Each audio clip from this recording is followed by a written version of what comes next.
نشأت البحرية المصرية الحديثة في ثلاثينيات القرن التاسع عشر إبان حكم محمد علي باشا الذي وضع الأساس الأول للأسطول المصري، كما قام بتشييد أول ترسانة لبناء السفن بالإسكندرية عام 1832، ودشن فيها عدد كبير من السفن الحربية. وفي القرن الماضي أصدرت الحكومة المصرية قرارا ملكيا بإنشاء القوات البحرية المصرية تحت اسم البحرية الملكية، وعين أمير البحار محمود حمزة باشا قائدا للقوات البحرية الملكية في 20 يونيو عام 1946. ثم تم إنشاء الكلية البحرية في نفس العام، وعين أمير البحار محمد بيك بدر قائدا للقوات البحرية الملكية، وشاركت أول دفعة تخرجت من الكلية البحرية في حرب فلسطين عام 48. إلا أن بعد ثورة يوليو 52 تم تغيير مسمى البحرية الملكية إلى القوات البحرية المصرية، وأصدر القائد الأعلى للقوات المسلحة أمرا بإعادة تنظيم القوات البحرية، وتم تعيين الفريق أول سليمان عزت قائدا لبحرية الثورة والجمهورية الوليدة. إغراق فخر إسرائيل المدمرة إيلات، والذي يعتبر تدميرها في 21 من أكتوبر عام 1967 إنجازا تاريخيا وعيدا لقواتنا البحرية، فقد كانت البحرية المصرية أول من استخدم لانشات الصواريخ لإغراق مدمرة، عندما أغرق لانشي صواريخ مصريين المدمرة إيلات خلال 3 ضربات مباشرة بالصواريخ.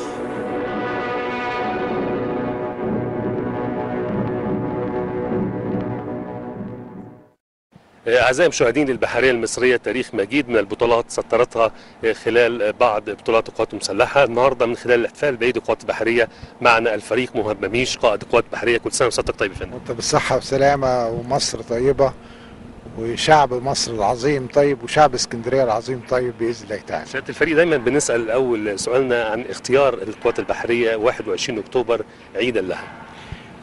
21 أكتوبر بيمثل ذكرى غالية على قلوب كل المصريين. فبعد حرب 67 مباشرة، وبعد الإحباط اللي حصل للشعب المصري والقوات المسلحة المصرية، كانت معركة تدمير مدمرة إيلات هي بارقة الأمل وأول عمل في بداية حرب الاستنزاف بسنواتها ال6 اللي أدت إلى نصر أكتوبر العظيم.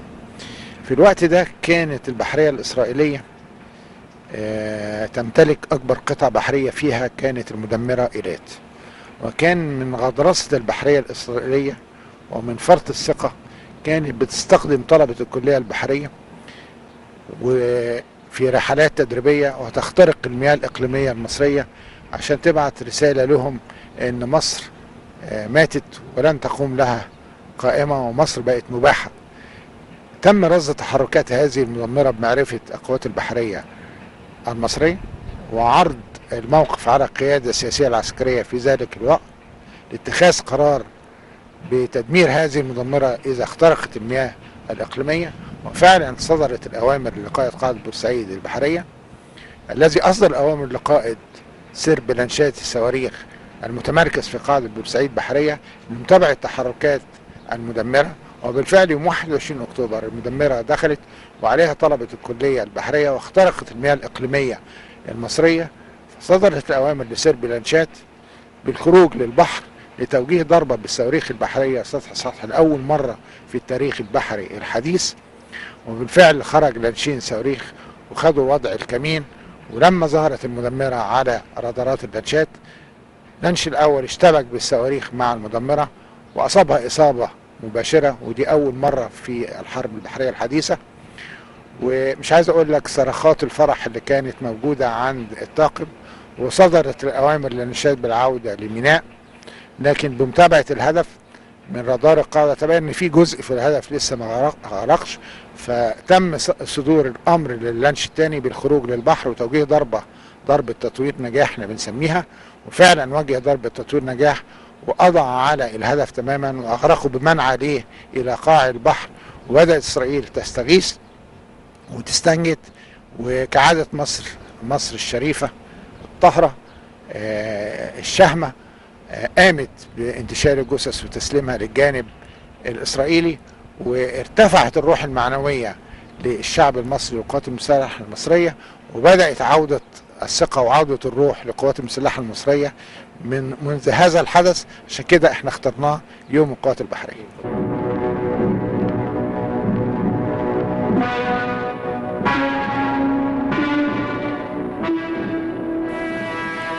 والقوات البحرية جزء رئيسي من المنظومة العسكرية التي لم تتأثر بالأحداث من حولها، بل زادتها صلابة، فلم تمنعها الظروف في التطوير والتحديث لمنشآتها المختلفة، وتستمر مسيرة التطوير بإدخال أحدث الأسلحة والمعدات لتواكب البحرية المصرية أفضل بحريات العالم. وكانت الدفعة 62 دماء جديدة تتدفق في عروق قواتنا البحرية. الفرد والمعدة دول بيكملوا بعض، يعني لو جبت أحدث المعدات وما عدتش فرد يتعامل معاها ملهاش أي قيمة. تمام؟ فبالتالي بناء الفرد المقاتل وتدريبه على استخدام أحدث المعدات، وبرضه انك انت تجيب احدث المعدات، ده فريق متكامل ما بين الاثنين. احنا في القوات البحرية التدريب 24 ساعة، اعداد الافراد والضباط 24 ساعة على احدث المستويات، وباستخدام احدث العلوم العسكرية البحرية واحدث مساعدات التدريب. المنظومة لا تكل ولا تمل. استعداد القتالي في القوات البحرية استعداد تام لمواجهة أي مواقف خلال 24 ساعة، سواء في مسرح البحر المتوسط أو مسرح البحر الأحمر. وعقيدتنا القتالية الدفاع عن مصر. احنا لا نهاجم أحد، احنا ندافع عن مياهنا الإقليمية والاقتصادية ضد أي عدائيات، وناجحين في ذلك تماما برا وبحرا. ويمكن حضرتك لو تلاحظ ان القوات البحرية نجحت في خلال المدة اللي فاتت في تأمين الأهداف الحيوية كلها، 21 ميناء و98 هدف، وقناة السويس علاوة على الأهداف الساحلية بكل كفاءة واقتدار.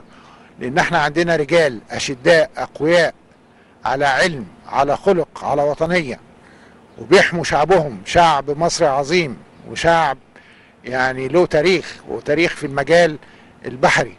وإن شاء الله هنكمل المشوار وهندافع عن مصر ونهنئ شباب مصر وشعب مصر بثورة 25 يناير. واحنا من أول دقيقة بنحافظ على هذه الثورة وبندعمها وبنحميها، وهنستمر في ذلك حتى نصل بمصر إلى بر الأمان بإذن الله تعالى. ومصر لن تسقط أبدا بإذن الله تعالى.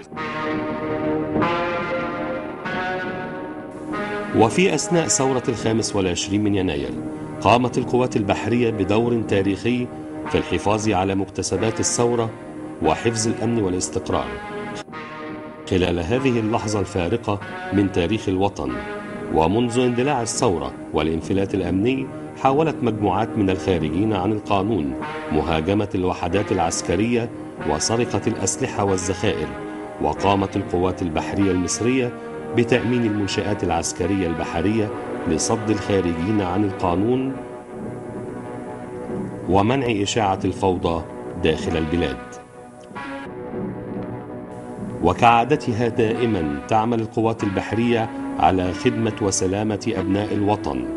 فمع اندلاع الثورة الليبية سخرت القوات البحرية إمكاناتها لنقل المصريين العائدين من ليبيا، كما قامت القوات البحرية بدفع بعض من سفنها البحرية شلاتين وحلايب والناصر و911 إلى تونس للمساعدة في إجلاء 3000 مصري من العاملين في ليبيا. طبعا من أول يوم يمكن 11 فبراير ودور القوات البحرية متلاحمة تماما مع الشعب السكندري. كنا بندافع عن الشوارع وبندافع عن الناس وبندافع عن المدارس وبندافع عن المنشآت وبندافع عن المواني وبندافع عن الأهداف الساحلية، مش في اسكندرية بس، في جميع المدن اللي فيها قواعد بحرية. وتلاحمنا مع الشعب تماما وتعايشنا معاهم كل لحظة وطنية صادقة. عشان كده كان لنا مكانة كبيرة جدا ما بين افراد الشعب السكندري بالذات، وتعايشنا معهم وانت تعلم ذلك. وهم يعني يمكن يوم 11 فبراير لما جت مظاهرة كبيرة جدا من جامع ابراهيم لباب القوات البحرية، الشعب السكندري متمثل في اهالي بحري والانفوشي طلعوا عملوا حائط بشري علشان يمنعوا المظاهرة من الوصول لحرم القوات البحرية. لكن احنا شكرناهم وقلنا لهم لا، احنا قادرين على صد اي حاجة، لان اللي جايين دول اخواتنا وابنائنا، واللي جوه دول ابناء الشعب المصري واخوات اللي جايين، ولا فرق بيننا وبينهم. هم وطنيين واحنا وطنيين، هم لهم حق تظاهر واحنا لنا حق دفاع دولة، والحقين مش هيتعارضوا مع بعض. وفعلا فتحنا حوار مع الناس اللي جاية، وكان حوار جميل وساعدناهم. وكنا يعني هو ده الشعب المصري، وهي القوات المسلحة ايه؟ هي الشعب المصري، جميع فئات الشعب المصري ممثل في القوات المسلحة، وسيظل الشعب والجيش ايد واحدة الى ان تصل مصر الى بر الامان باذن الله تعالى.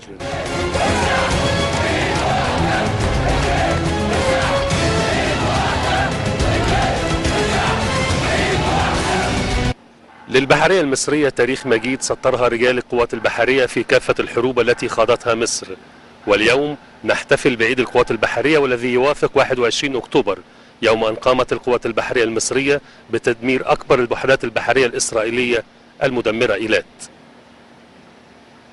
من مقر الاحتفال، ناصر حسن، قناة الإسكندرية.